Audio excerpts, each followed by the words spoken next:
युवा राजपूत सभा की सरदारी को लेकर इस वक्त जो है वो लगातार विवाद बना हुआ है।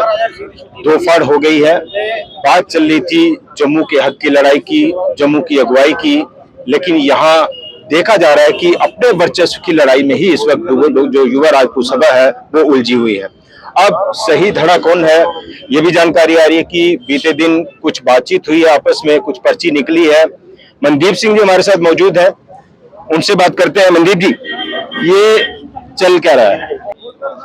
सबसे पहले तो सुरेंद्र भाई आपका बहुत बहुत धन्यवाद है, आप खबर करने आए हैं। मैं बचपन से देखते आया हूँ, जब मैं छोटा था तब भी आप पत्रकारिता में थे। आपने बड़े सारे फैसले करवाए, बड़ी एजुटेशन कवर की है, बड़े प्रोटेस्ट कवर किए हैं और बड़ी इलेक्शंस भी कवर किए हैं। मैं आपसे एक सवाल पूछता हूँ, जब एक इलेक्शन कमीशन एक कैंडिडेट को मैंडेट देके घोषित कर देता है, तो क्या ऐसा होता है कि दूसरा कैंडिडेट जाके अपने गांव में अपने समर्थक लेके बोलेगा मैं एमएलए बन गया? क्या वो एक्सेप्टेबल होता है? आप बताइए, क्या वो माना जाएगा या नहीं माना जाएगा? मेरा सवाल है। तो कई बार होता है जो जीत गया सो जीत गया। अभी भी आप देखिए बलवंत सिंह मनकोटिया जो जीते हुए, हर्षदेव सिंह जो वो कोर्ट की लड़ाई लड़ रहे हैं, तो फैसला तो हो गया, जो पब्लिक ने चुन लिया, जनता वो चुन लिया। बस यही मैं समझाना चाहता हूं कि जो मैंडेट हमें मिला गया कोर कमेटी द्वारा, वो आप टेलीफोनिकली फॉरेंसिक लैब में कहीं भी चेक करवा सकते हैं। अगर वो गलत होगा तो मैं युवा राजपूत सभा सिपाही बन के काम करूंगा, अगर वो सही हुआ तो मैं युवा राजपूत सभा का प्रधान बन के काम करूंगा। ये मैं आपको कहना चाहता हूं। कल सुनने में आया कि कल जो है वो कोई बैठक हुई, कोई सहमति बनाने की कोशिश हुई, उसके बाद कोई पर्ची सिस्टम जो है वो भी चला और उसमें भी आप कह रहे हैं कि आप ही का नाम जो है वो दोबारा आया, उसके बाद विवाद क्यों हुआ? देखिए, सच्चाई कल फिर सामने आई। परमात्मा सच्चाई के साथ खड़ा रहा, भगवान ने आशीर्वाद दिया, ठीक है। तो हमें जो है पर्ची का जो सिस्टम है, मैं आपको आज भी बताना चाहता हूँ, मेरे को फैसला पहले जो है वो रिटर्न में दे दिया गया था कि 1 साल के लिए आप प्रधान घोषित हो गए हो।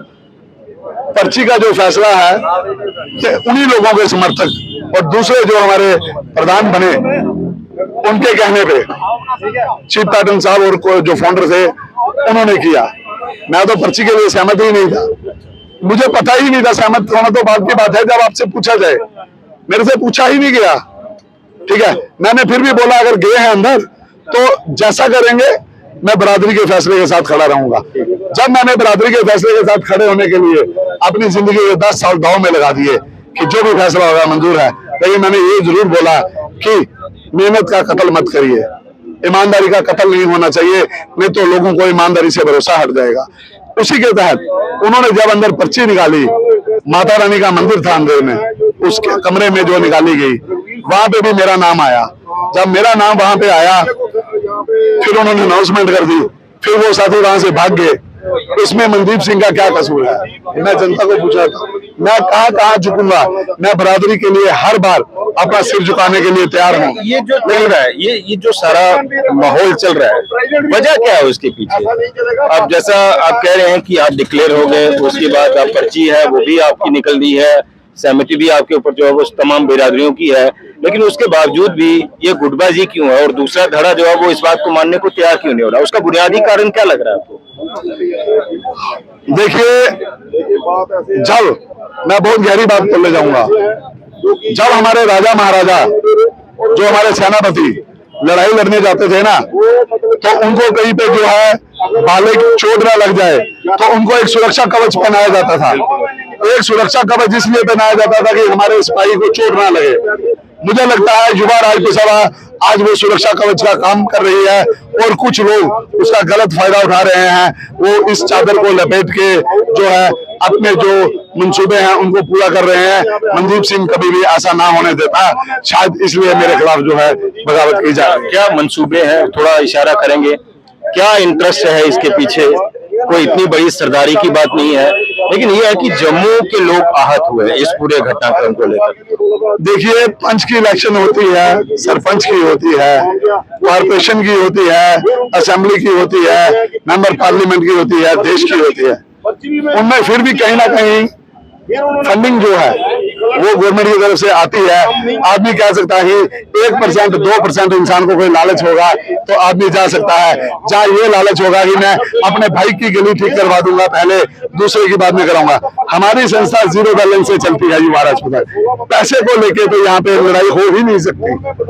उसके बाद आप जो है सबका बिजनेस देख लीजिए कि कौन अपने बिजनेस को कैसे जो है प्रोटेक्ट कर रहा है, ये आप भली भांति जानते हैं। कौन इसका इस्तेमाल कर रहा है, किस प्लेटफॉर्म में कर रहा है, और कौन लोग इसको राजनीति का अखाड़ा प्लेटफॉर्म इस्तेमाल कर रहे हैं, उनको भी मैं बोलना चाहता हूं कि इस प्लेटफॉर्म को बोल दीजिए। इस पॉलिटिकल शेल्टर की तरफ इशारा है, अपनी चीजों को बचाने की ओर इशारा है, तो खुलकर बोल दीजिए। मैं खुल के ही बोल रहा हूं कि ये जो पॉलिटिक्स हमारी सभा में घुसा हुआ है, ठीक है, मैं अपने स्टेट पार्टी के कैंडिडेट्स को बोलना चाहता हूं, क्योंकि जो हमारे कोर कमेटी के मेंबर हैं, कोर कमेटी के मेंबर कभी भी प्रधान नहीं बनते।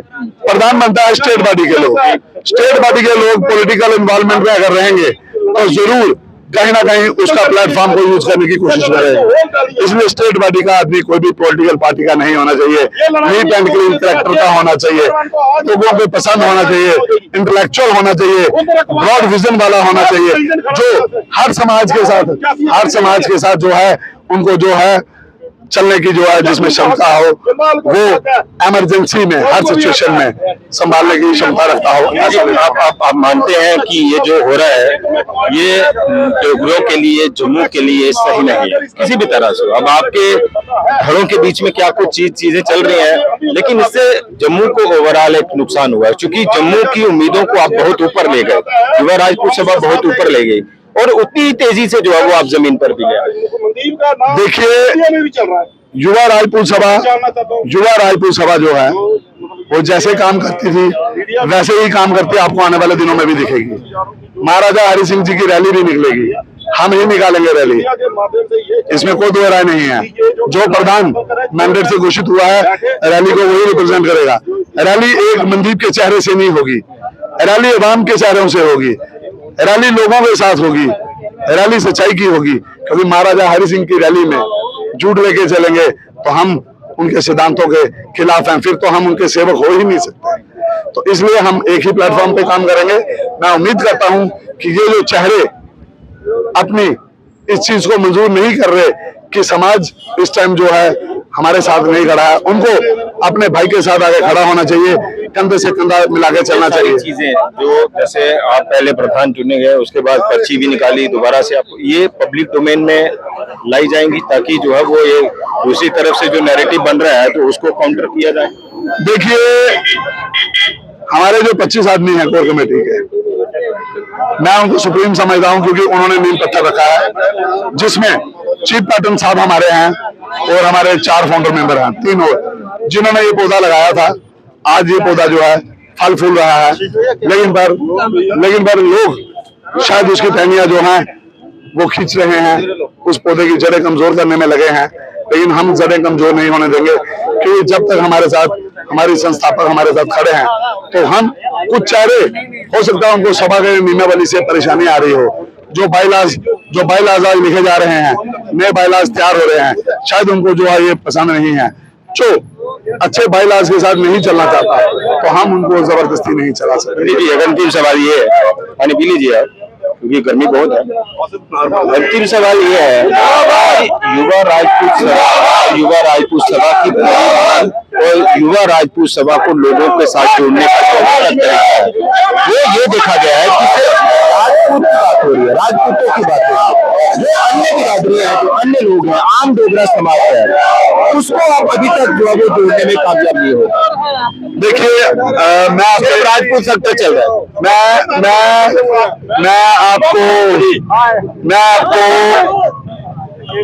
मैं आपको एक बात बोलना चाहता हूं। हम राजपूत समाज पूरे डोगरा समाज को साथ लेके चलता है, चल रहा है। मैं ये आपको क्लियर कट बताना चाहता हूं, और चल रहा है।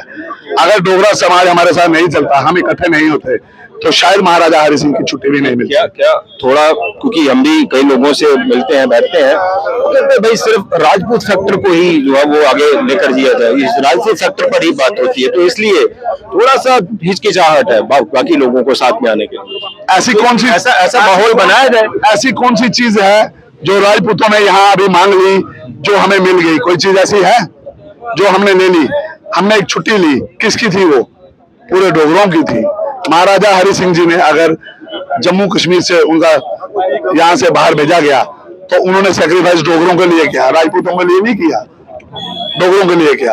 अगर टोल प्लाजा का मुद्दा युवा राजपूत सभा ने लड़ा तो जम्मू का था, कॉमन था, आगे भी ऐसा ही होगा। लेकिन मेरे घर में मेरा बच्चा भूखा है तो मैं तो पहले कोशिश करूंगा कि उसका पेट भरूं, फिर आधी रोटी चाहे मैं अपने भाई किसी दूसरे को दूं, मैं उसको भी दूंगा। अगर मेरे पास नहीं होगी तो मैं दूसरे से भी मांगने की क्षमता रखता हूं, क्योंकि मांगने से या गले लगने से कोई छोटा नहीं होता। ये मैं आपको क्लियर कर दूं। अभी विवाद खत्म है, चलेगा या इसको थोड़ा सा खत्म करने की गुंजाइश है? देखिए, हमारी कोर कमेटी, चीफ पैटर्न साहब और तमाम बरादरियों ने अपना फैसला सुना दिया है। मैं उनके फैसले के साथ बिल्कुल शाना बशाना सहमत हूं और जो मुझे नुमाइंदगी जो आज फिर से एक बार जद्दोजहद के बाद दूसरी बार दोबारा दी गई है, मैं अपने इसी जो फैसला है उसके साथ सहमत होकर काम करूंगा अपने पूरे राजपूत समाज के साथ, और काम करके बता दूंगा कि जो समाज का फैसला था, बिरादरियों का फैसला था, वो बिल्कुल सही है। उसके बाद भी अगर हमारी बिरादरियां कहीं पे भी मुझे किसी प्लेटफॉर्म पे बिठाने के लिए अगर मुझे वो कॉल करती हैं तो मैं उससे भी पीछे नहीं हटूंगा कि मैं अपनी अड़ी पे नहीं अड़ूंगा कि मैं नहीं आऊंगा, लेकिन मैं फिर भी बात सुनने जरूर जाऊंगा। फैसला मेरा क्या होगा ये मौका बताएगा, लेकिन मैं बात सुनने जरूर जाऊंगा। तो ये है कि अभी भी इन दूरियों को, इन कंफ्यूजन्स को जो है वो दूर करने की, बैठने की, बात करने की गुंजाइश अभी है, लेकिन पूरा जो विवाद क्या है और उसके ऊपर जो मनदीप सिंह है उनका क्या कहना है, वो पूरी कहानी जो है वो आपने सुनी। फिलहाल इतना ही, नमस्कार।